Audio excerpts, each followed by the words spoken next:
Spoštovani novinarji, spoštovani govorci, podporniki in partnerji naše akcije Pravi moški, cenjeno občinstvo. V imenu Društva onkoloških bolnikov Slovenije vas toplo pozdravljam. Danes smo se zbrali, da predstavimo nadaljevanje 3-letne akcije Pravi moški in je, kot veste, namenjena ozaveščanju o širše javnosti, o problematiki raka pri moških in seveda preventivi.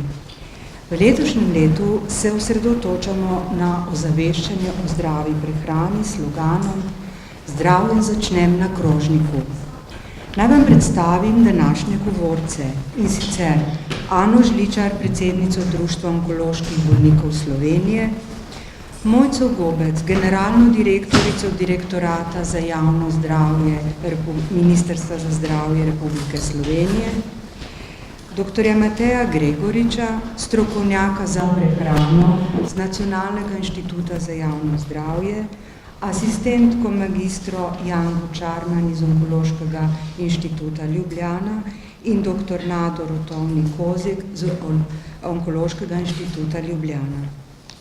Sedaj pa bi prosila predsednico društva Ano Žličar za predstavitev in glavne poudarke letošnje akcije Pravi moški skrbi zase, zdravjem začnem na krožniku. Prosim.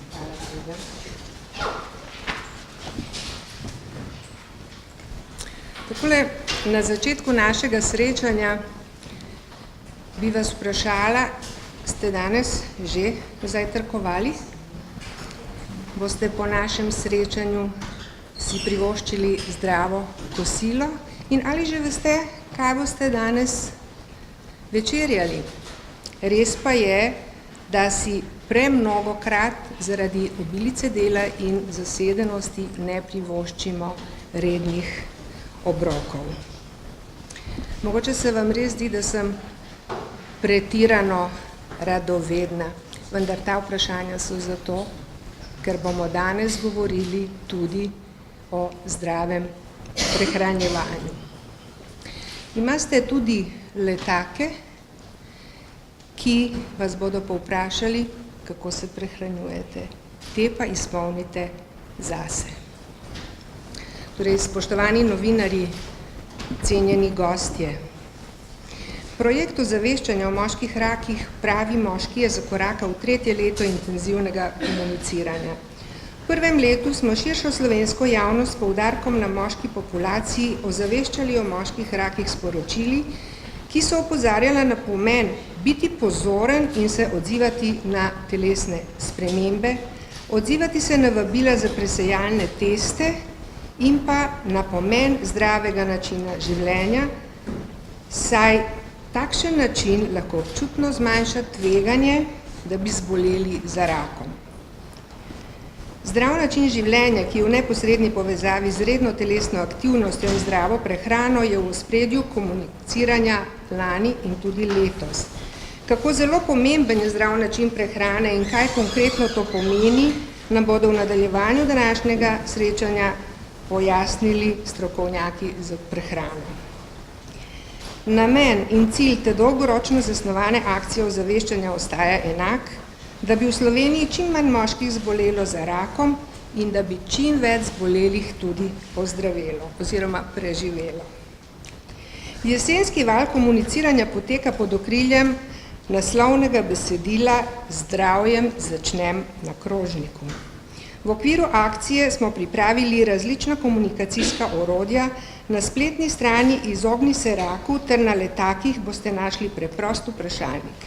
10 korakov do zdrave prehrane. Veseli smo, da naša akcija vsako leto združuje toliko sodelujočih, tako posameznikov kot organizacij na vladni in nevladni ravni. Tako smo akcijo na začetku zastavili skupaj z Ministrstvom za zdravje in Onkološkim inštitutom Ljubljana.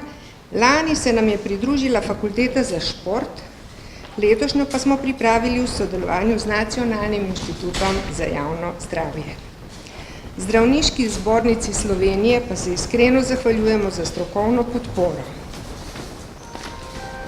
V zadnjem letu smo še posebej aktivno ozaveščali in aktivirali različne organizacije, ki združujejo bolj moško populacijo.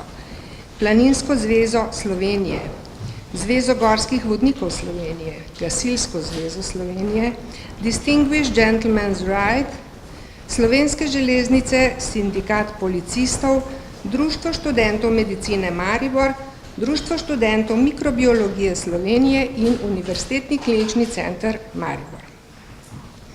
In seveda hvala tudi našim prostovoljcem, ki se v okviru programa Pot k okrevanju nesebično trudijo in pomagajo bolnikom in njihovim svojcem v stiski. Hkrati tudi širijo ideje našega programa.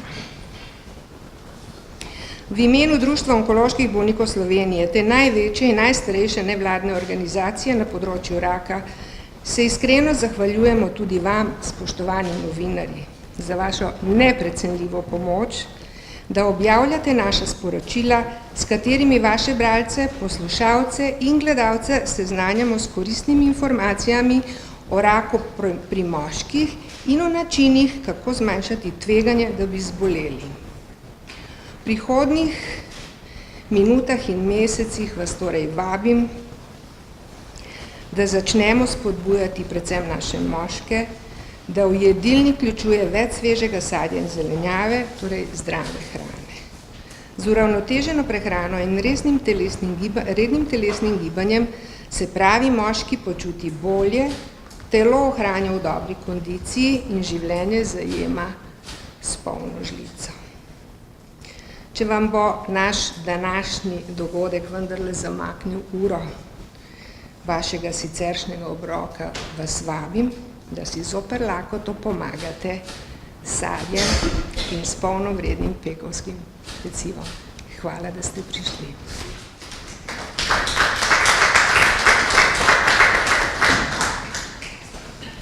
Besedi vabim gospo Mojco Gobec, generalno direktorico Direktorata za javno zdravje, Ministrstva za zdravje, da nam spregovori kot pomemben partner te akcije, katere cilji so v sozvočju z nacionalnim programom 2015-2025 pod imenom Dober tek Slovenija.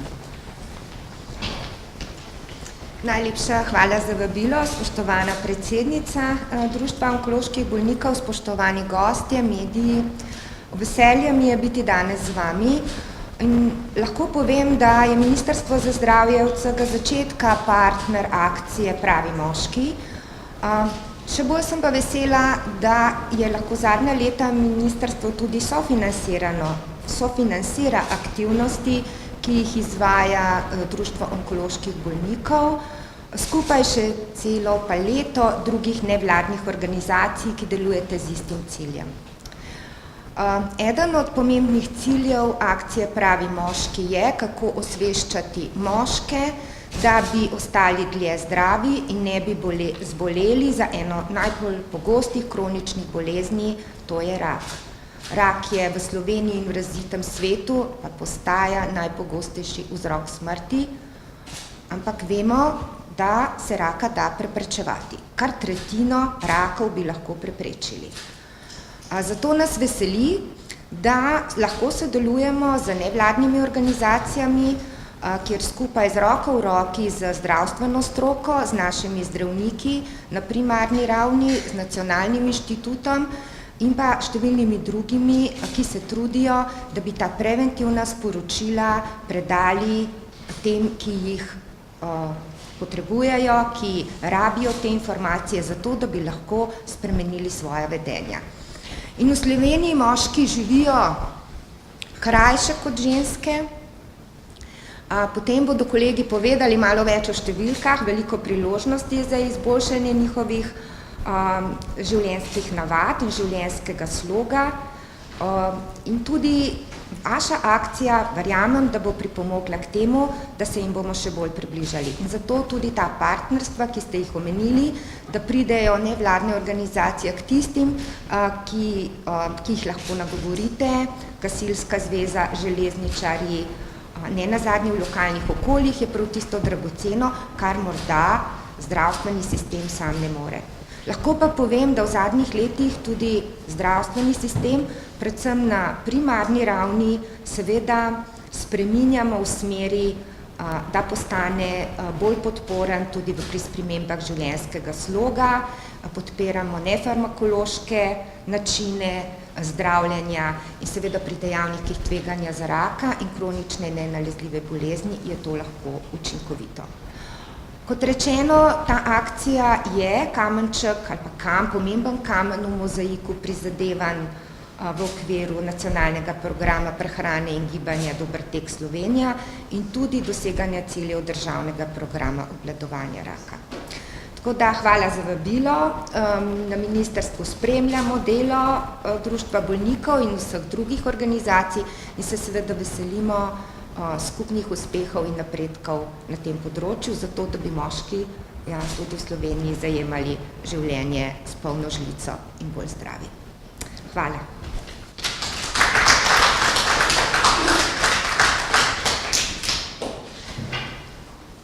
Sedaj pa prosim za predstavitev predstavnika Nacionalnega inštituta za javno zdravje, dr. Mateja Gregoriča, strokovnjaka na področju prehrane, da nam predstavi prehrano kot vedenjski dejavnik ali, kot je sam poimenoval, 10 korakov do zdrave prehrane. Prosim.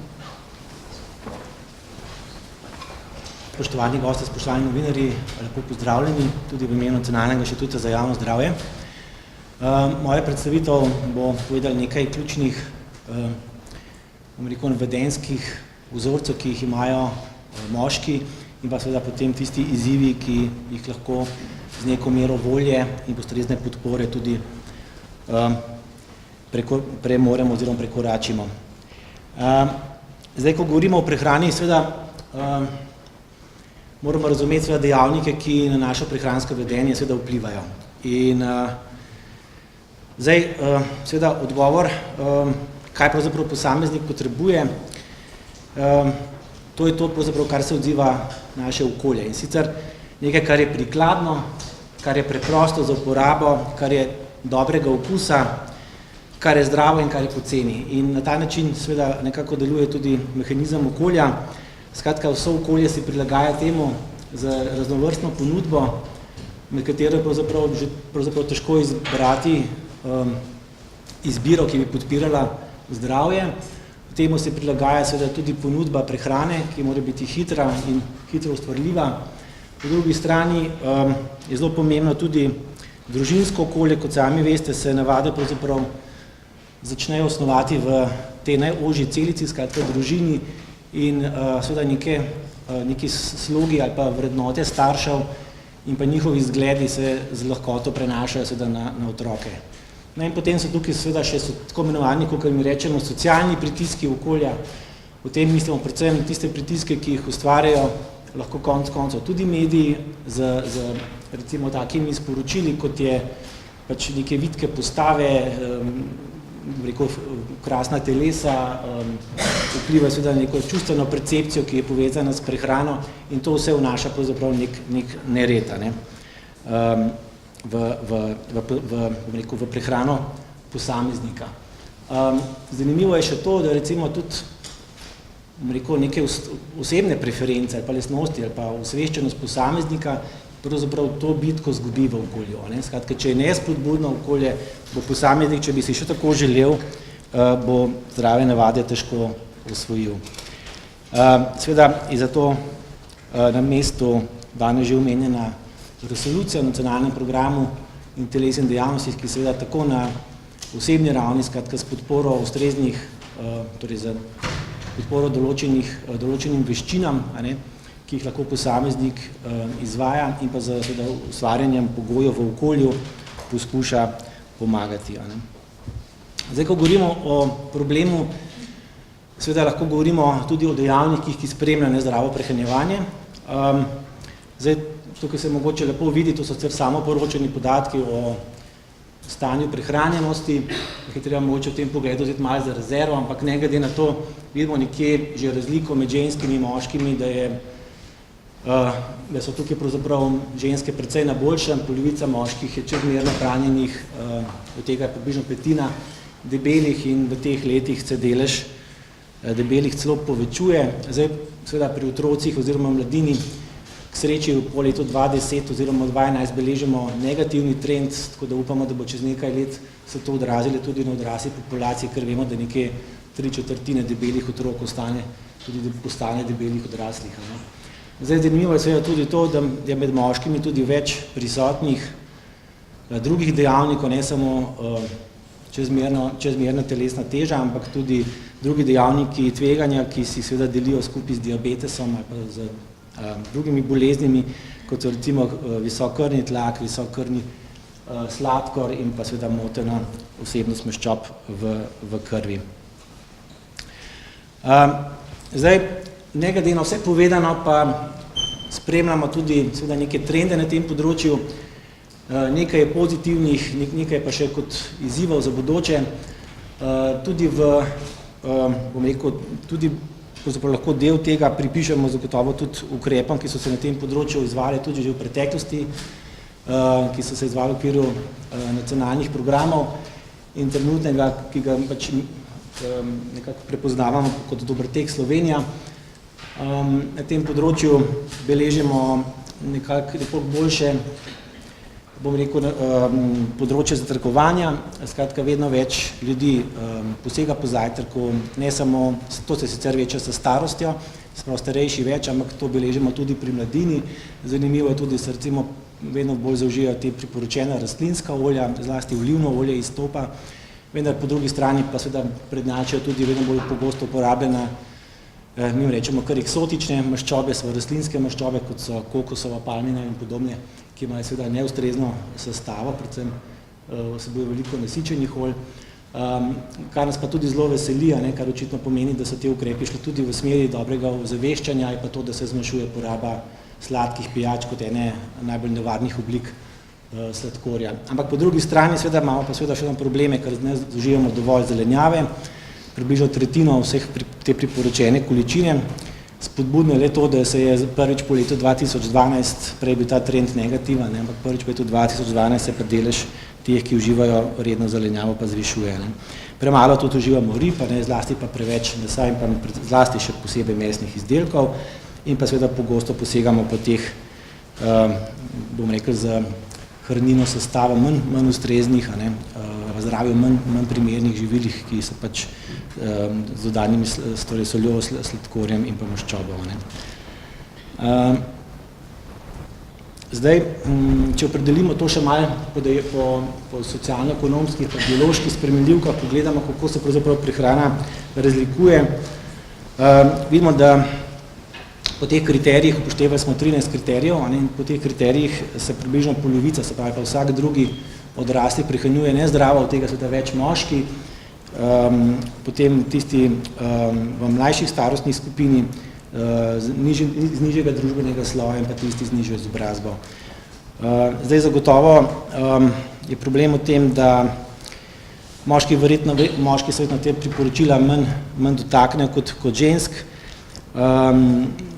kar je verjetno tudi razumljivo, zaradi tega, ker se ženske bolj polastila ta medikalizacija. Po drugi strani, morda zaradi še nepridruženih zdravstvenih težav, recimo manj sledijo, tudi zaradi tega manj sledijo priporočilom, ne posvečajo seveda prehrani mogoče tolikšne pozornosti. Zdaj, nižje izobraženi pa manj premožni pa verjetno temu tudi težje sledijo, predvsem zaradi, bom rekel, zaradi ekonomskih razlogov ali pa predvsem zaradi slabše ozaveščenosti. In če pogledamo samo tako delež teh po spolu, ki se nezdravo prehranjujejo, predvsem prednjačijo moški, če primerjamo to z ženskami. Zdaj, zanimivo je seveda tudi ta geografska porazdelitev, ki je seveda vezana tudi na to, kakšna je pač razvitost pri nas ali pa socialno-ekonomski položaj, kako je pač geografsko zaznamovan in tradicionalno že nekako s tem seveda sledi tudi potem nekako incidenca, prevalenca bolezni, ki so povezane s prehrano, nekako tudi zamika v ta vzhodni del Slovenije, tako da vidimo, da nekako v tem delu pač prevladujejo bolj nezdrave prehranske navade. Seveda pa to lahko delno pogajamo tudi z nekimi kulturnimi razlikami, pa tradicionalnimi prisotnimi vzorci. Zdaj, če malo še podrobno pogledamo, ker se pač danes govorimo predvsem pač seveda o moških, da pogledamo še prehrano po teh posameznih prehranskih determinantah. Mogoče tako že na hiter, vidi, da recimo moški prednačijo po teh slabih navadah, so manj redni pri obrokih, izpuščajo obroke, pogosto se prehranjujejo zunaj doma, zauživajo več ocvrtih, pa jedi pa hitre hrane. Po drugi strani se zauživajo mnogo več mesa, mesnih izdelkov, tudi pogosteje doseljujejo hrano, medtem ko pa ženske v glavnem bolj sledijo tem priporočilom. Edina razlika, ki jo vidimo, je mogoče pri ribah, moški pa je nekoliko več rib, ženske pa manj. In pa ženske pogosteje posegajo po sladkarijah oziroma sladkem pecivu, tako da bi lahko rekli nekako, da imajo moški bolj tak beljakovinsko maščobni tip prehrane, ženske pa bolj tak zelenjavno-sadni pa malo sladkobni tip prehrane. Če bi že mogel to nekako opredeliti. No, se gremo še na izhodišča, oziroma izhodišča, ki smo jih pač upoštevali pri pripravi teh korakov do zdrave prehrane. Seveda se bomo se prvo vprašali, oziroma se moramo vprašati, kaj sploh pod zdravo prehrano razumemo. Jasno, da v prvi vrsti mora hrana, ki jo imamo, mora biti varna, to pomeni, mislim, prisotnih določenih težkih kovin, ostankov pesticidov, mikotoksinov in tako naprej. Skratka, to je področje, ki je večinoma regulirano zakonodajo, seveda pa lahko na tem področju tudi v okviru svoje domače prakse tudi kaj naredimo. Potem seveda mora biti jasno uravnotežena, kar pomeni, da ima ustrezno količino vseh potrebnih hranilnih snovi in ustreznih razmerih, da je ta prehrana varovalna, skratka, da vsebuje vse tiste zaščitne snovi, ki nas varujejo pred boleznimi. Poleg tega seveda je še dobro, če je še sveža, lokalna in pa sezonska, in pa seveda nenazadnje mora biti prilagojena seveda našim potrebam, bodisi, če govorimo na individualnem nivoju, ali pa bodisi za določene skupine prebivalcev, kot so recimo pač, oziroma teh podskupine, kot so dojenčki, nosečnice, starejši in podobno. Zdaj, veliko lahko naredimo seveda na nivoju izbora oziroma priprave ravnanja za živili, že bomo rekel doma ali pa že v trgovini, ko gremo po nakupih. V glavnem prvi vrsti seveda skušamo čim več posegati po teh osnovnih živilih in tudi iz njih pripravljati obroke, čim manj teh industrijsko visoko predelanih, procesiranih izdelkov, ki imajo običajno večjo energijsko vrednost pa slabšo hranilno vrednost. Pazimo seveda pri tem, da čim bolj ohranjamo tudi hranilne snovi v teh živilih, skratka, da jih ne prekuhavamo, da odlijamo vode pri zelenjavi in tako naprej, ki jo kuhamo, da smo zmerni pri uporabi maščob, soli in sladkorja, da čim manj seveda posegamo po nekih umetnih pripravkih ali pa že gotovih pripravljenih jedeh, da smo pozorni tudi pri samih postopkih priprave, da se čim bolj izogibamo recimo temu, da pregrevamo maščobo, zlasti na visoke temperaturi ali pa daljši čas, govorimo o tej točki dimljenja, ko nastajajo že škodljive snovi, maščoba se pač razkroji, oksidira in tako naprej, pri procesu oksidacije nastajajo transmaščobe, akrolein, ki se lahko tudi povezujejo z rakom oziroma ima genotoksičen vpliv. Seveda želimo tudi čim manj prepekanje, prežiganje, praženje oziroma klasičnega cvrtja, ker je to povezano zlasti pri škrobnih živilih, ker pride do neke posebne, rečemo, Millarove reakcije, seveda, ko pride do porjavenja živila, kar je seveda povezano z dobrim okusom takih živil, pa pri tem se tvori seveda škodljiva snov, ki nastaja iz škroba pa iz aminokislin, ki so prisotne tako imenovani akrilamid. Skratka, to so prakse, ki bi se jim pač mogli nekako, in katere lahko pravzaprav vplivamo. Zdaj, ko govorimo, kako sestaviti obrokov, kako obroke sestavljati, seveda, obroke sestavljamo iz živil, živila so seveda vsebujejo hranilne snovi in zdaj v tem pogledu seveda bi lahko delno pritrdili temu odgovoru, so seveda boljše in slabša živila, ampak kakor za koga. Za nekoga je lahko sol pa sladkor pač možnost preživetja zaradi določenega stanja, v katerem je, za nekoga pač predstavlja dejavnik tveganja. Če pa gledamo seveda na prisotnost določenih neželenih snovi, ki jih ne želimo v prehrani, recimo nekim dejavnikom, kot so nitriti pa nitrati, ki so pač povezani z neizogibnim bodisi pač onesnaženjem okolja, ampak največkrat se pa znajdejo tam zaradi tega, ker je to poznan konzervans, zlasti v mesnih izdelkih. In seveda, če smo takemu dejavniku izpostavljeni na daljši čas, bo seveda postala neka verjetnost, da bo nekdo seveda lahko tudi zbolel, ampak obstaja seveda zgolj verjetnost. po drugi strani seveda pa stalno uživanje nekih zadostnih količin sadja zelenjave pa seveda znatno zmanjša to tveganje. Ne. Kar je ključno sporočilo tega, ne smemo v življenju komplicirati. Ne. Skratka, če si prvošmo že nekaj slabega, ne skušamo pač z dobro kombinacijo obroki izboljšati, ne, se pravi, pač damo poleg pice pač neko skledo solate. Ne. Zdaj, ko govorimo seveda o dejavnikih tveganja v živilih oziroma v hrani, je zanimivo predvsem to, ne, da se ljudje na te dejavnike oziroma na slabe, ne, se pravi, varovalni dejavniki zelo redko govorimo, tudi mediji najraje govorijo o dejavnikih tveganja, ne, in jih tudi potem ljudje prepoznavajo kot zelo pomembne. Seveda to lahko povzroča nekoliko zmede, ne. Po drugi strani vsi vemo, ne, da ni nekih magičnih super živil in tako naprej, ali pa neke modne prihrane, ker nas bi seveda obvarovala pred boleznimi. Ne.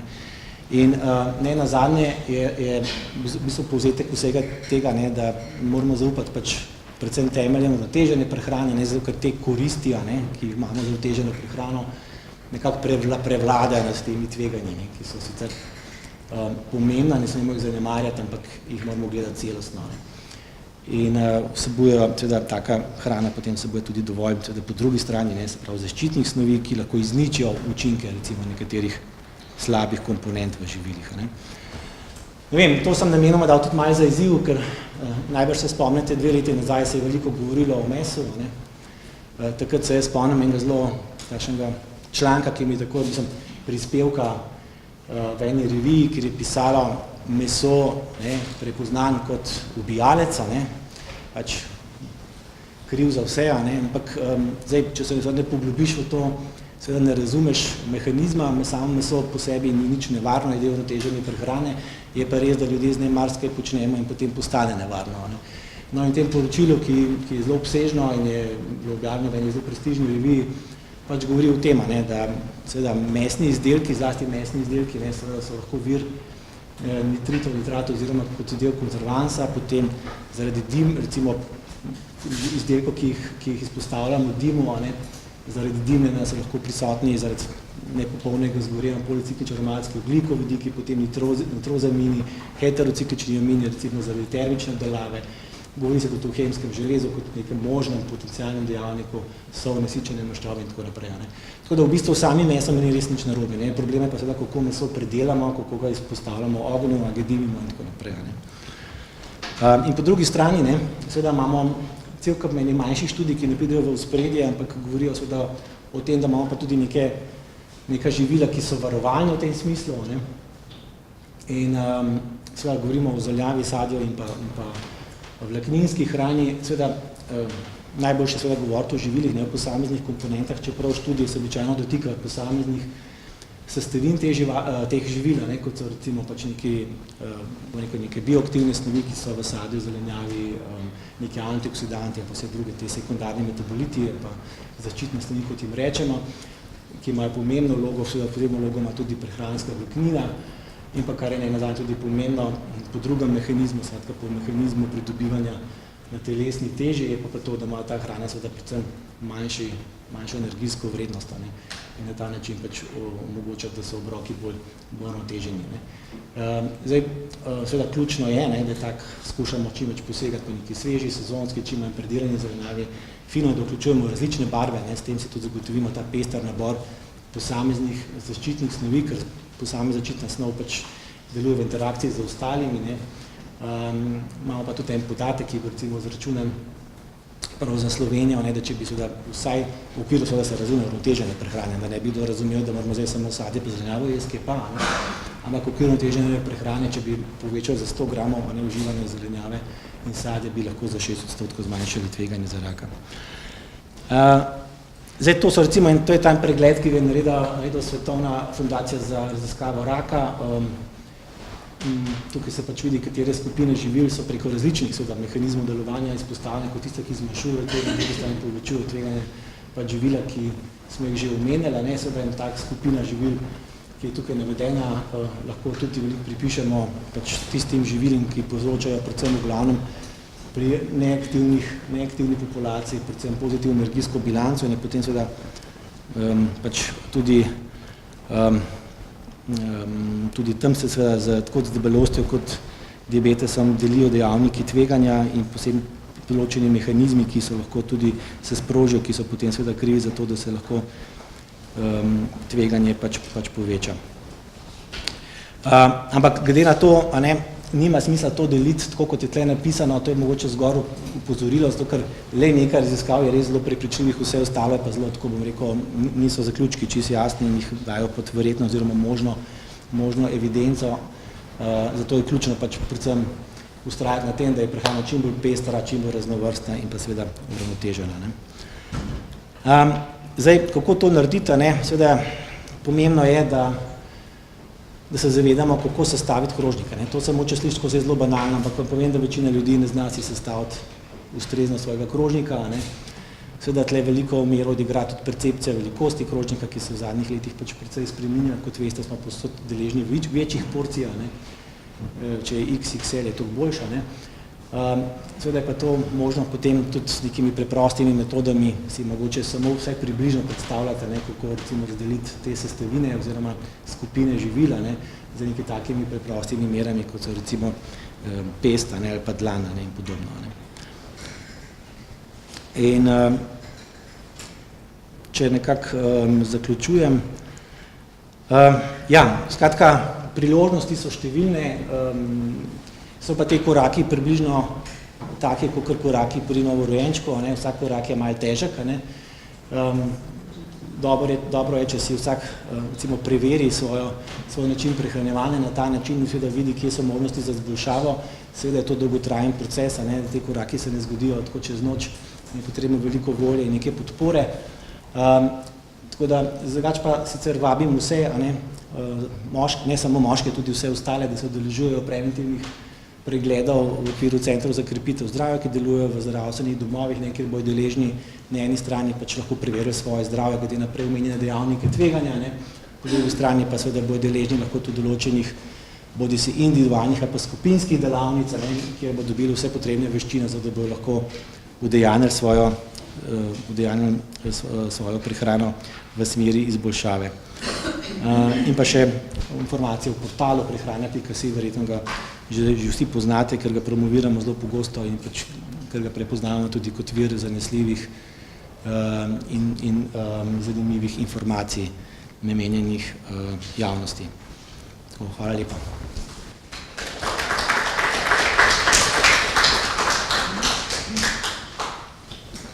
Naslednja govornica prihaja iz Onkološkega inštituta Ljubljana in sicer asistentka magistra Janka Čarman, ki nam bo predstavila glavne izzive na področju raka pri moških. Izvolite.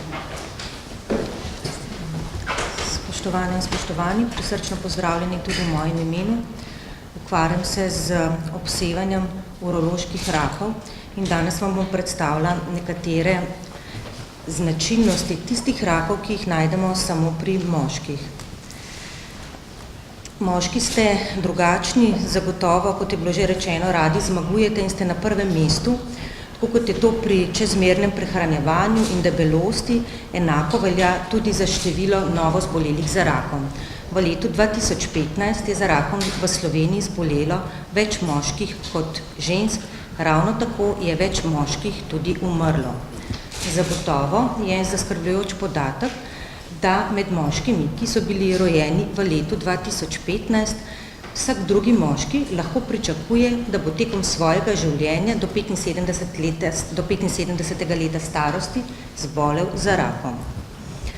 Kateri pa so tisti najpogostejši, tako v Sloveniji kot v razvitem svetu, je to danes rak prostate, potem na drugem mestu je tisti neagresivni, če rečemo tako, kožni rak, potem rak pljuč ter sledi rak debelega črevesa in danke.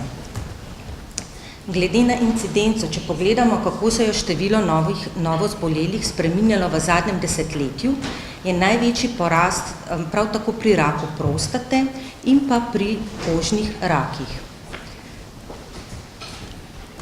Zdaj, malo več časa bom posvetila raku prostate, ravno zato, ker je najbolj pogost. Skoraj 1600 moških je v letu 2015 bolelo za rakom prostate. To je sicer zakosten velika žleza, leži pod dnom sečnega mehurja in pred sprednjo steno danke. Kaj pa so tisti dejavniki tveganja, ki so imajo znano povezavo z rakom prostate, zagotovo je to starost. Z podaljševanjem življenjske dobe narašča tudi incidenca raka prostate. Dokazana povezava je tudi v okviru družinske obremenjenosti, takih rakov je okrog 9%, in pa potrjena povezava je tudi rasna obremenjenost, zelo pogosto, naprimer, obolevajo ameriški črnci. Številni dejavniki v prehrani in tudi drugi se pojavljajo v različnih raziskavah. Izsledki teh so pogosto nasprotujoči oziroma trenutno pravzaprav velja, da se nobeden izmed dejavnikov, ki so jih preučevali in ki jih še preučujejo, ni potrdil kot dejanski bodisi varovalni dejavnik ali kot izrazit dejavnik tveganja. Naprimer, v povezavi z alkoholom so ugotavljali višjo obolevnost tako pri prekomernih pivcih kot pri popolnih abstinentih. Tako da pravzaprav velja, da tudi po priporočilih Evropske urološke zveze, da se priporoča pravzaprav zdrav življenjski slog. O tem smo že kar nekaj slišali. Kaj pa sicer v samem raku prostate? Dejstvo je, da ko je bolezen omejena na prostato, pravzaprav ne povzroča težav. Če težave povzroča, je to običajno posledica samega povečanja prostate, se pravi, najpogosteje je to posledica nerakavih sprememb. Rakave spremembe povzročajo težave šele, ko je bolezen napredovala. Kar se tiče same ugotavljanja bolezni, na prvem mestu je zagotovo otipanje prostate z urokavičenim prstom preko zadnjika. Na ta način se otipamo tisto obrobno področje prostate, tako imenovano periferno cono, kjer rak najpogosteje vznikne. To je seveda nekoliko neprijetno, je pa povsem nevarna preiskava. Danes pogosto srečamo določitev vrednosti prostatičnega specifičnega antigena, se pravi PSA, v krvi pred samim pregledom. V okviru tega bi samo poudarila, da pravzaprav to ni tumorski označevalec in da je povišanje vrednosti lahko posledica ne samo raka, ampak bodisi vnetja prostate, povečanja prostate in tudi številnih drugih manipulacij, bodisi, vstavitve urinskega katetra, ejakulacije in tako dalje. Torej, v bistvu ne moramo govoriti o neki normalni vrednosti PSA. Dejstvo je, da lahko določen delež rakov najdemo pri izjemno nizki vrednosti PSA in kot sem že omenila, je lahko povišanje pogosto ima druge razloge. Na splošno se zaenkrat priporoča določitev vrednosti PSA pri tistih moških, ki so dobro seznanjeni, dobro ozaveščeni, in imajo nekoliko višje tveganje za nastanek samega raka. Res pa je, da ga zelo dobro PSA uporabljamo pri tistih bolnikih, ki so že bili zdravljeni. Seveda dokončno potrditev diagnoze dobimo z odvzemom vzorčkov iz same prostate in potem pregledom teh vzorcev pod mikroskopom. Na ta način lahko določimo, katere celice so bolj agresivne in to seveda pomembno vpliva potem na samo odločitev o zdravljenju. Kadar je tveganje za ponovitev bolezni večje, so potrebne tudi dodatne preiskave, iščemo bodisi spremembe v oddaljenih organih ali pa lokalno, se pravi, gledamo, kje je znotraj prostate je prisotna bolezen ali se morda širi že preko njenih meja.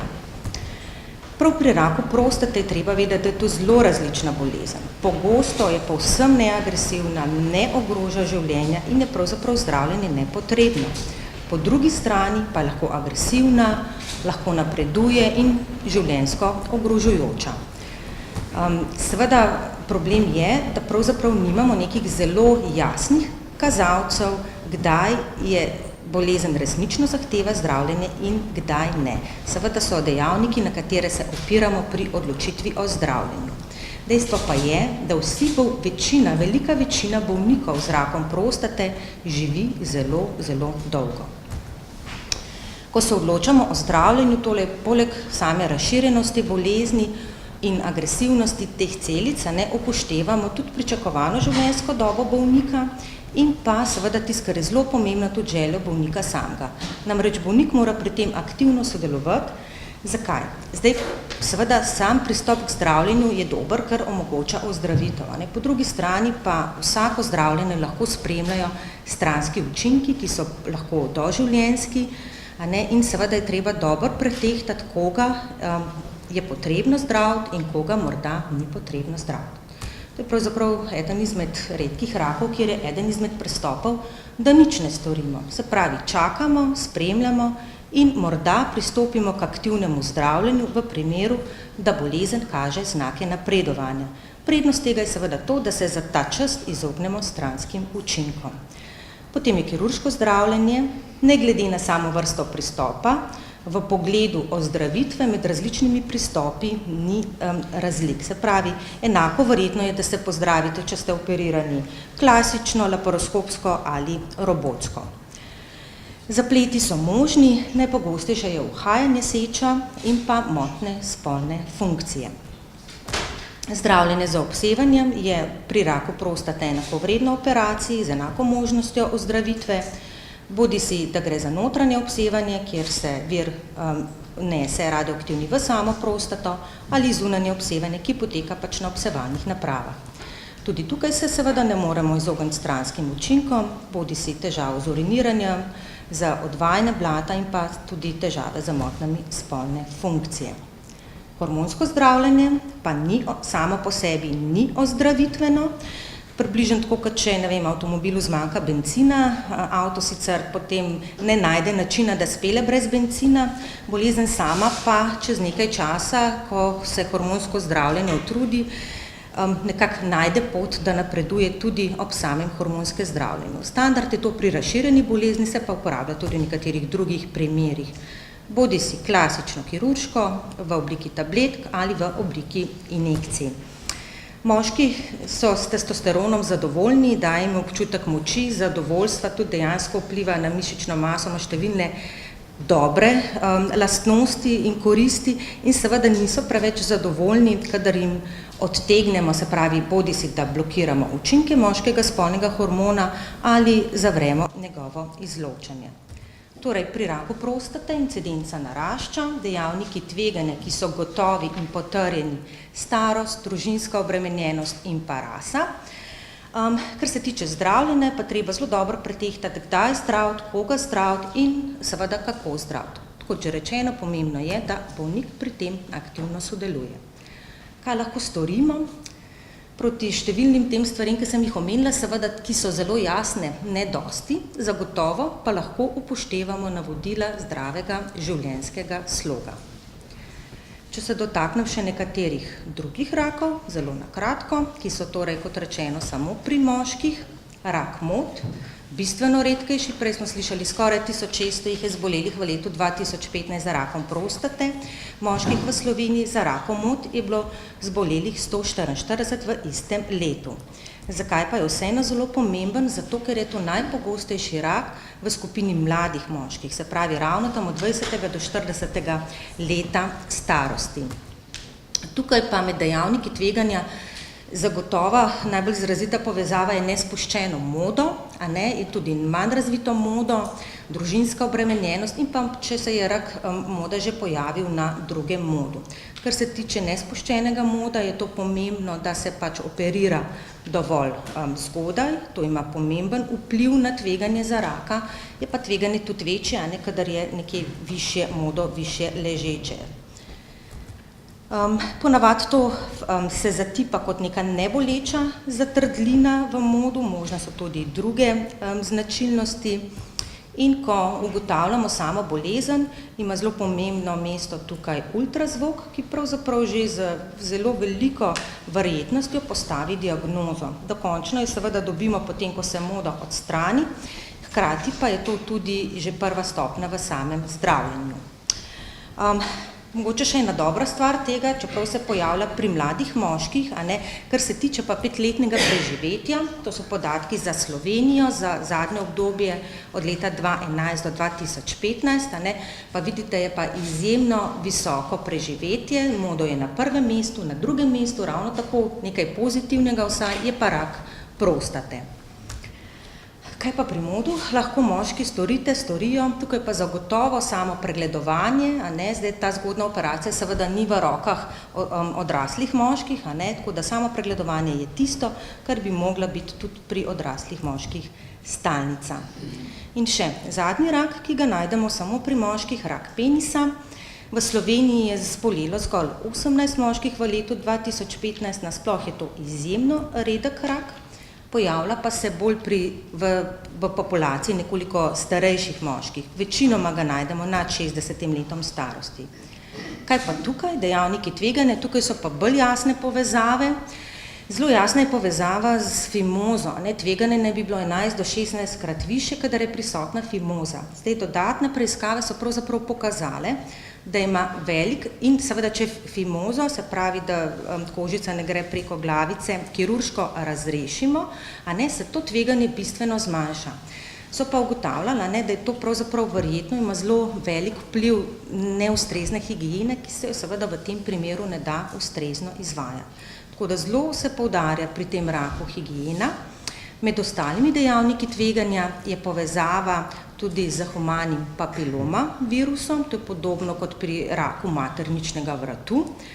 Potem s kajenjem je prav tako jasna povezava in pa tudi več bolezni najdemo pri moških, ki imajo večje število spolnih partneric oziroma partnerjev. Se pravi, to so lahko zatrdline, razjede, rdečine, spremembe, ki na spolovilu najpogosteje na glavici, ki pač ne izginejo. Diagnoza se postavi tako, da se pač odvzame tkivo.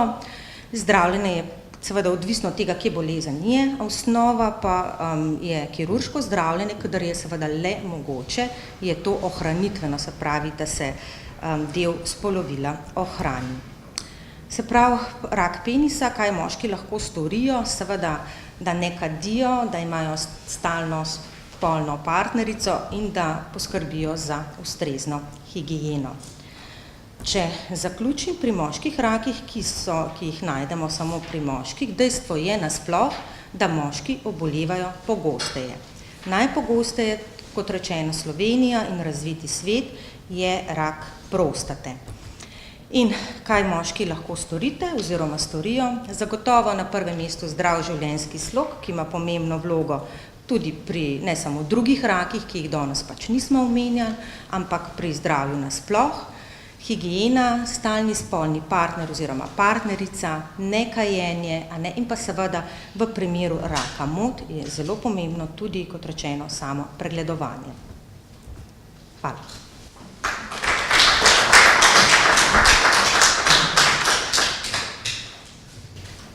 V besedi vabim strokovnjakinjo za klinično in športno prehrano z Onkološkega inštituta Ljubljana, dr. Nado Kozjek-Rotovnik, prosim.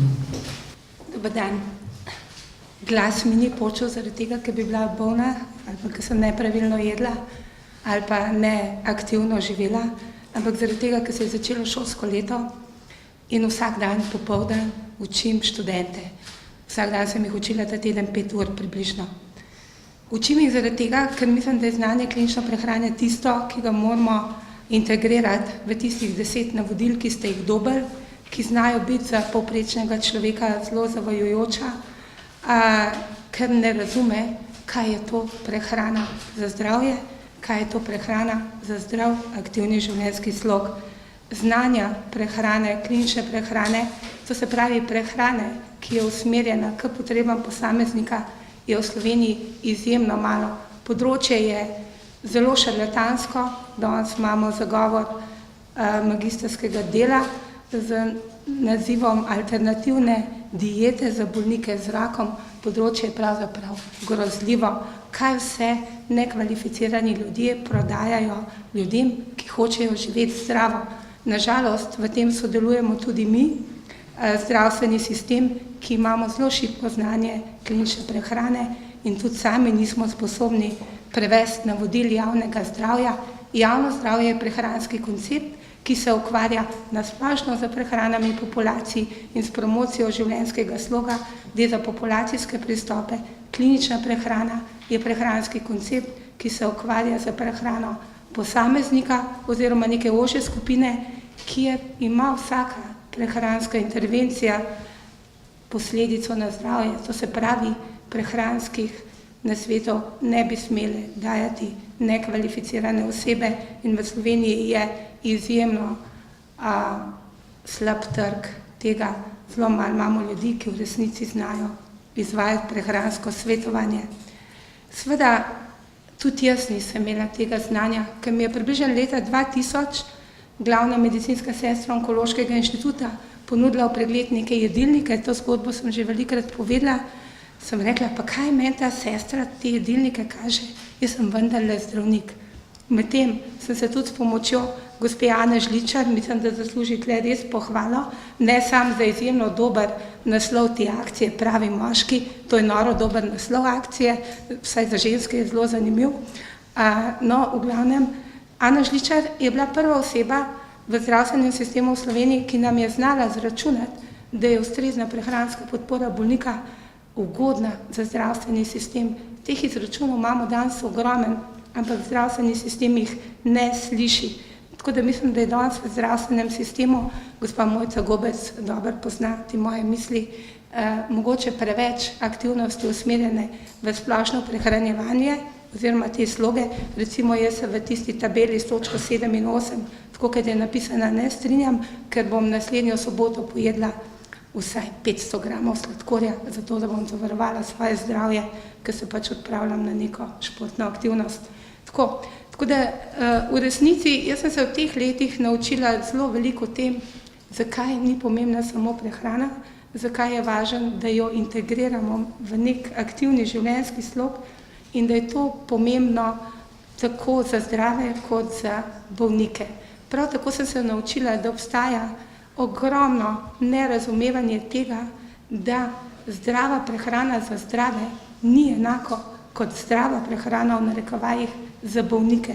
To je naš vsakodnevni klinični problem pri prehranski obravnavi, ne samo bolnikov, temveč tudi zdravih, ki zaradi šarlatansko naravnanih zdravih prehranskih strategij, recimo naši redni obiskovalci so že postali otroci, ki jih mame pripeljejo, ker jim te razne diete, maščobne, LCHF, ne vem kaj, skegljajo njihove krvne slike in jih že v adolescenci nastavljajo bolezenska stanja za kasneje. Tam sedi naš vodja dietetike, ki ima vsakodnevno prakso na tem področju, tako da nas na to temo v resnici boli glava. Tako sem zelo vesela, da imam možnost, da delim te misli z vami. Kot je rečeno, do tega znanja sem se v resnici prikopala s pomočjo Onkološkega inštituta, za kar sem jim nekako hvaležna, da so mi dali čas v mojem zdravniškem delu, da sem se tega naučila in sem se spoznala s tem, da moramo mi vedno, ko se ukvarjamo s prehrano, poznati fiziologijo delovanja človeškega telesa v bolezenskem stanju, pri aktivnosti. To delovanje ni popolnoma tako, ker nas takrat, ko sedimo, pa smo zdravi ali pa bolani, ampak se dogajajo določeni dogodki. Tako da zdaj govorimo recimo o klinični športni prehrani. To, kar jemo pri telesni aktivnosti, ima neposredne posledice na naše zdravje. Tako da bom začela vnaprej, bom podala par misli za to, kako pomemben je, da smo mi telesno aktivni, ampak da razumemo, zakaj je to pomemben in kako tle vključiti svojo, našo osebno prehrano, prehrano vsakega moškega in seveda tudi ženske. Tega sicer ne vem, a pravi moški tudi kuha ali ne, vsekakor imajo tle ženske pomembno vlogo. Tako da, če gremo naprej, poglejte, to je bilo publicirano letos, to je tehnični report ameriški, ki so skušali zbrati čim več strokovnih izsledkov na področju, kakšne so zdravstvene koristi telesne aktivnosti. Poročilo ima 779 strani, ker ima pa tudi povzetek vsem tem, ker tle sedite, priporočam, da si to downloadate in začnete brati. Se ne boste rabili dolgo brati, ker vas bo navdušilo, kaj boste prebrali. Tako da so proglasili to, kar best buy. Ameriki je to res nekaj, na kar ljudje padajo, pa nas pa tudi. No, in gibanje je to se pravi nekaj, kar je nujno, da počnemo, da ohranimo naše telo zdravo. Ker gibanje ne samo, da varuje naše zdravje, gibanje tudi zdravi.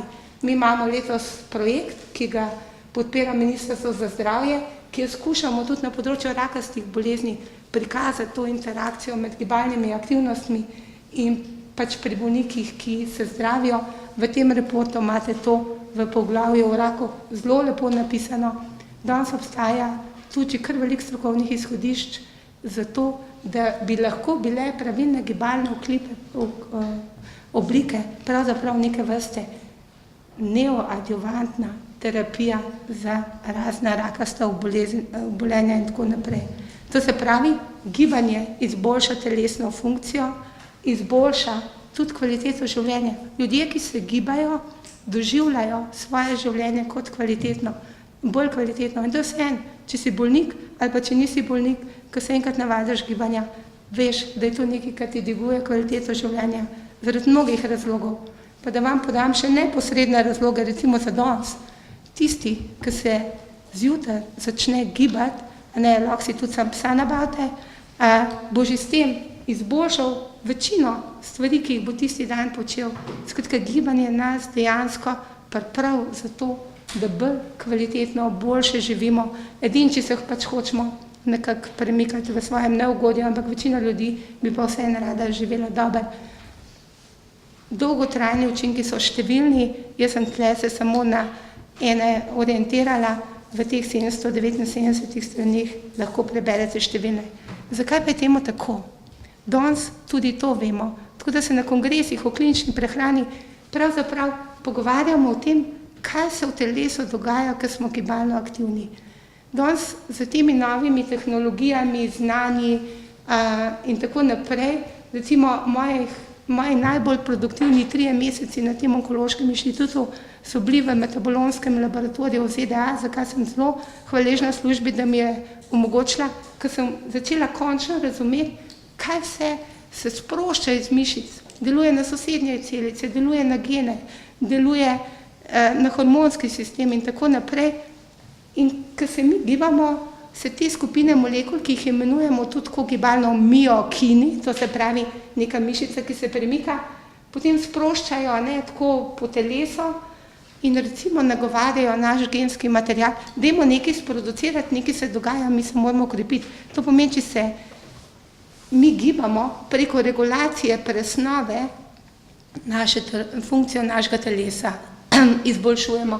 Sveda, gibanje mora biti pravilno usmerjeno, koliko in kaj, to poznajo strokovnjaki za gibalne aktivnosti, to se pravi kineziologi in pač tisti iz fakultete za šport, ampak tudi mi vemo nekaj o tem, predvsem pa vemo, da če hočemo pa bolnika telovaditi, moramo pa poznati presnovo bolnika, gibanje bolnika, pa gibanje zdravega nima enakih zakonitosti, zato ker je presnova različna.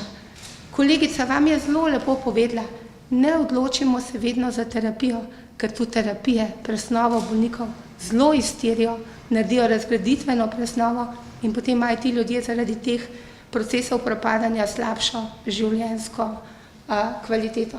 Tako da mi moramo biti ozaveščeni, da je gibanje zdravilno, da se moramo gibati, koliko je minimalna količina gibanja za zdravje po WHO-ju, pa ne vi povedati, ker to veste. Na teden, prosim, ampak to mora biti intenzivno. 300 do 150 do 75 na teden, tle se intenzivno stopnjuje. In če to delite 7, to ni toliko veliko. Toliko cajta si pa vsak od nas vzame, ker to je ukrep, ko vzamemo zdravje v svoje roke. Mi dejansko lahko velik delež zdravja vzamemo v svoje roke, s tem, da se premaknemo in ustrezno jemo. Sveda, te stvari imajo številne globine in bolj poznamo presnovo, bolj mi razumemo, kako to deluje. Poglejte, gibanje stimulira zarodne celice organov. To si zelo želimo, ker želimo regenerirati bolnike ali pa zdrave, pa tako naprej. Boljš kot vsak wellness klub.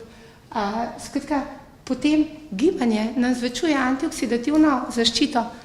Antioksidanti iz lekarne nam znajo to preprečiti, ker telo ne bo zaznalo prostih radikalov, ki so stimulacija za to, da mora telo to zaščito zgraditi. Skratka, te stvari, kot so prehranska dopolnila, moramo imeti izjemno premišljeno in samo v predhodni prehranski obravnavi. Ni nobenega prehranskega dopolnila, ki ga bi kar tako priporočali, kaj šele antioksidante. S tem si lahko naredimo škodo. Študije kažejo, da je prirastek moči pri vadbi manjši, če ne kritično jemo antioksidante, ampak tega seveda marketing noče slišati. Ampak gibanje zahteva delovanje celega telesa. Poglejte, vse sorte mora bolj delovati, razen enega organa in organskega sistema. Kater? Kaj ni srečno, ko se gibamo? Profesor Orel z pediatrije je napisal pred, mislim, da letom ali dvema zelo lep članek v Medicinske razglede o nesrečnem organu pri gibanju. Želodec ni srečen, prebavila niso srečna, ker ko se gibamo, gre kri v delujoče lokomotorne organe, pljuča, srce in tako naprej in zmanjka.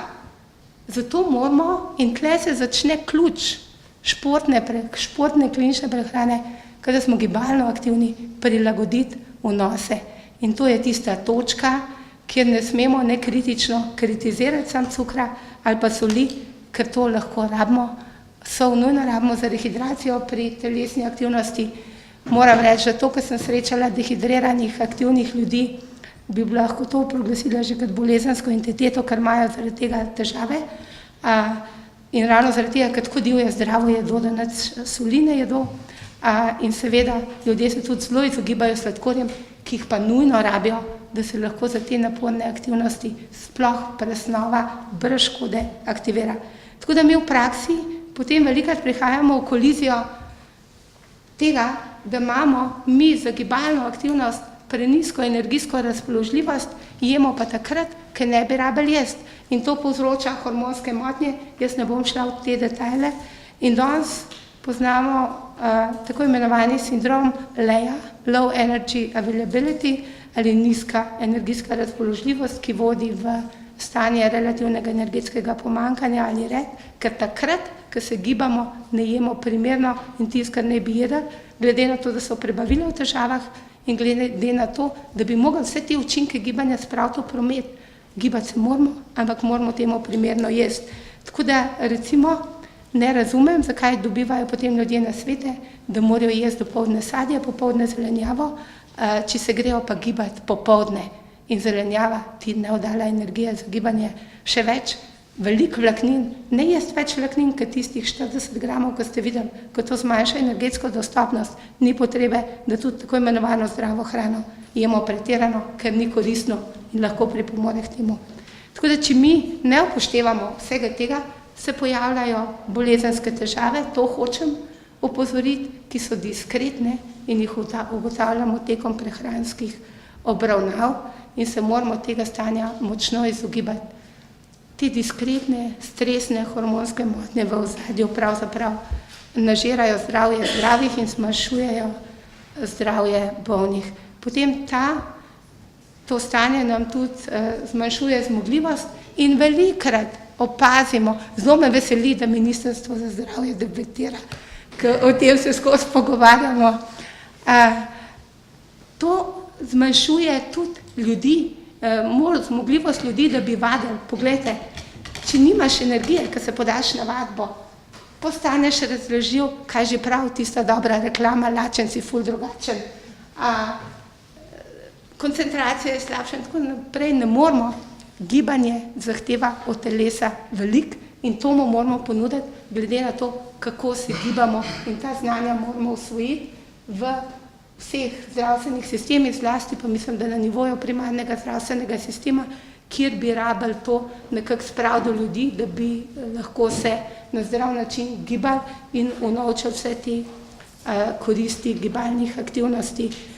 In potem se ljudje zaženejo, pa rečejo, da bo še shujšali, kar je spet kompletna neumnost, ker danes ne govorimo več o hujšanju, govorimo o regulaciji telesnih mas. Mi hočemo znižati škodljive mase in to je predvsem maščobna masa, ohraniti funkcionalno maso in ker je vsega preveč je nečesa, kar ne zmorejo, premalo je energije, nehajo, ker ugotovijo, da je kvaliteta življenja na kavču boljša, a ne? Ne bojo se oni preutrujali s tem, da ne bo jedli, pa še gibali, pa tole, to ni hec. Življenje je drugače težko in je fajn, da imamo športom tudi veselje. Tako da jaz bi zdaj malo revidirala tista pravila, ki so jih prej prikazali. Če hočemo mi imeti prehrano za aktivni življenjski stil, to se pravi konkretno danes za zdravega moškega, moramo najprej urediti osnovno prehrano. Absolutno. Osnovna prehrana je temelj vsakega zdravja in ta mora biti uravnotežena s tem, kar človek rabi. To ste že slišali, ampak vam bom pokazala potem, da ima ta stavek eno majhno kozmetično napako, da to ni tako enostavno, ker vsi ne rabimo enakih stvari.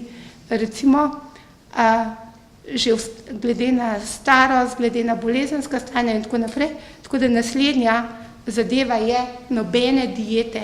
Diete zožujejo vnos možnih živil in ljudi silijo v enolično prehrano. Vsake diete so pač ponavadi neke vaje raznih gurujev ali podobnega, ki so zafiksirani v eno smer in cele slike sploh ne vidijo. Telo rabi energijo in hranila. Mi imamo gor v drugem nadstropju ljudi, ki živijo samo na infuzije. To, ki jih rabijo, to, ki jih pa dobijo. In žal je ena velika groza to, da ne morejo jesti in tisto, kar mi danes tudi ne cenimo. In takrat, ko se gremo diete, je ta privilegij, da mi lahko jemo. Gor imamo 23-letno deklico, ki ne more jesti. Kaj bi ona dala, da bi lahko jedla? Mi se pa do hrane obnašamo tako, da malo sami sebe kaznujemo, ono hrano šikaniramo, mi grede pica je čisto v redu hrana, če jo prav porabiš. Tako da, pa seveda žgati ne smeš, s to točko se pa strinjam. No, tako da, ker mi to vsakodnevno prehrano nastavljamo, moramo vedeti, kam spadamo, kakšne so naše sestava telesa. Ta se nam s starostjo spreminja, ni enaka za moške in ženske. Tako da, to je vedno osnova za to, koliko bomo mi rabili, ker moramo tudi vedeti, koliko v osnovi rabimo, da ne bomo telesa podhranili za tiste osnovne funkcije in šli potem v Rett sindrom, kar ste videli, da ni nezdravstveno, ne rekla tako za zmogljivost ugodja. Potem moramo vedeti, v katero skupino spadamo, kakšno je presnovno stanje našega telesa. Bolniki spadajo v presnovno stanje kaheksije, prekaheksije, kaheksije, ampak če ne bomo jedli, bo tole kronično vnetno stanje drvel naprej in tlej treba jesti drgač, kot takrat, ko smo zdravi, precej drgač včasih. Potem, recimo, mi se veliko ukvarjamo z osteoporozo. Kost je samo en del telesa, okoliko stisk mišice in tisti je bolj važen, koliko imamo mi te funkcionalne mase, ki je dejansko tako ena banka v telesu, vedno hodimo po obresti v njo, ali pa pognaj, pa pol plačujemo obresti, kadar hočemo se iti kako prehransko manipulacijo in tako naprej. Skratka, mi moramo kar malo vedeti, kje smo, kdo smo, kaj smo, da si načrtujemo prehrano. Tako da mi, ki nastavljamo prehrano za aktivni življenjski slog, jo je treba prilagoditi telesni aktivnosti. Poleg tega moramo še te aktivnosti pokriti z dodatnim vnosom energije, predvsem ogljikovih hidratov in pa pitje. Če ne rehidriramo telesne aktivnosti, smo kronično dehidrirani in to je približno tako, da bi bili en zariban stroj. Tega videvamo zelo veliko. Tako da, če grem še v to naprej, vam bom pa zdaj jaz dala recept klinične prehrane za osnovno prehrano. Skratka, mi bi radi, da bi si ljudje znali prilagoditi tista navodila javnega zdravja temu, kar počnejo in jaz mislim, da brez zdravstvenega sistema to ne bo šlo. Ta znanja bomo mogli mi predati in to je tudi vzrok mojega počenega glasa, ker skušam to študentom pojasniti, ker tisti, ki bo to uredil v Sloveniji, bo verjetno mladi ljudje, ki bo imeli znanje, da starih ne bomo premaknili. Splošna prehranska priporočila so nedvomno izhodišče za vse skupaj, ampak potem jih pa moramo prilagoditi temu, kam spadamo, a smo mladi, a smo stari. Ljudje v domovih, starostniki bi rabili včasih še toliko beljakovin kot športniki, da bi nekako skušali vzdrževati kvaliteto njihove starosti. To je iluzija, če gledamo, kako se ti ljudje prehranjujejo in kako je to težko. Potem moramo vedeti, kakšno je naše prehransko presnovno stanje. Tega nam indeks telesne mase ne bo pokazal. To je neka številka, ki povprek vzame zdrave in bolne, pozab pa, da za zdrave mogoče populacijsko še nekaj pokaže, ampak za bolne pa nič. Za bolnika je idealni indeks telesne mase 30, pa nekje tam In če gremo bolnika, ki ga gledamo po kriterijih za zdrave, potem z našo to silno metodo hujšati, bomo njegovo funkcionalno maso stolkali, ker bolnik rabi maso. Ne preveč, ampak primerno maso. In to je zdravstveni ukrep, tega ne more početi nekvalificirana ali pa slabo kvalificirana oseba. In potem, ko gremo naprej, moramo vedeti, kaj počnemo, koliko smo aktivni. Ljudje se morajo naučiti osnovnih pravil prilagajanja hrane za telesno aktivnost temu, kar počnejo. Če počnejo malo, je mogoče dosti, da popijajo sadni jogurt, ki ima veliko cukra, pa športno pijačo, ki ima spet cukor v primerni količini. In če pa tega veliko, ker tudi več športa načelno koristi, če se znamo podpreti in če od tega pač nekako potem v končni fazi ne propademo. Ampak intenziven šport je za ljudi tudi koristen in ne vemo, kje je meja. Potem moramo vedeti, v kakšnem okolju živimo. Hrana, ki prihaja od drugod, je za nas, glede na te imunološke, genetske in podobne vidike, verjetno manj zdrava. Tako da tle noter je treba pač ljudem povedati podobno, kot je kolega z NIJZ prej povedal, dajmo si lokalno organizirati hrano, to je tudi za družbo, za ljudi in tako naprej bolje, tako da zdrav moški bo hodil k sosednjemu kmetu po hrano. S tem si bo tudi socialo boljše naredil, bo bolj vesel, bo imel manj stresnih hormonov. In seveda, tle je še nekaj važen, da vemo, mi dejansko vsako hrano, ki jo jemo, doživljamo kot tujek. Hrana ni nekaj, s čemer se bi rodili. To vemo, ker že pač dojenčke navajamo na hrano in tako naprej. In če mi neke hrane ne prenesemo, je približno tako, da nas bi napadel parazit in naš organizem potem tipu imunosti ena odgovori, to je tako imenovani parazitska obramba in dobimo alergijo na hrano. Ampak dobro, to zdravstvo dosti dober vid reši in ljudje pač te hrane ne jejo. Večji problem je, kar se je zdaj zelo šarlatansko razpasal, da se tudi od druge hrane, ki jo dobivamo, pač mi nekako reagiramo, potem to preprodaja kot preobčutljivostna hrana, kupuje se razne kite in tako naprej. Priporočam, da imate enkrat tiskovno konferenco s profesor Hanom, ki vam bo to čudovito razložil. To so ena znanja, ki bi jih mogli imeti. In potem naprej, še naslednja točka, hrana mora biti veselje.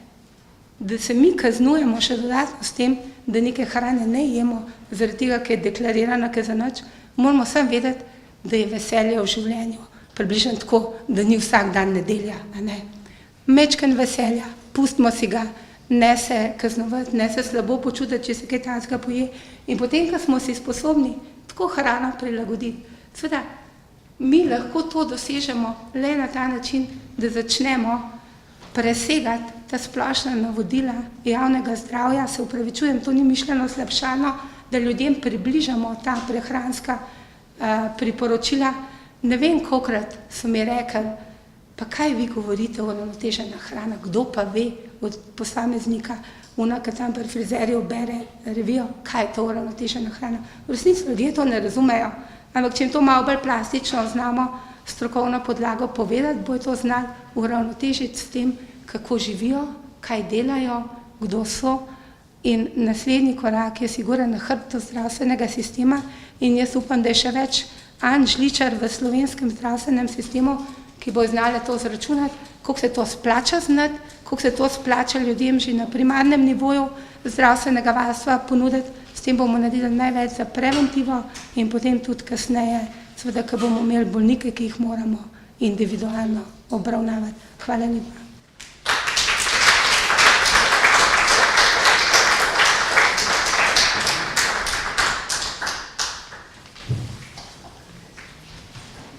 Našim vsem zanimivim govorcem se zahvaljujem za vse pomembne informacije in prispevke na temo zdravja, prehrane, o izzivih, ki so pred nami, tako na področju moških rakov, kot tudi seveda na področju prehrane. Hvala vsem medijem, da nam pomagate pri ozaveščanju zdravega življenjskega sloga. Seveda ste toplo vabljeni, da nagovorite naše sogovornike, naše govorce za kratke izjave ali pa intervjuje po končani konferenci. Še posebej vas vabim k obisku naše spletne strani www.izogniseraku.si podstran prehrana in ostalim spletnim stranem, ki jih najdete na naših letakih in seveda pod akcijo Zdravjem začnem na krožniku. Sedaj bi pa povabila vse govorce k skupnemu fotografiranju simboličnim zdravim jabolkom, ki nosi sporočilo letošnje akcije Zdravjem začnem na krožniku. Hvala lepa vsem.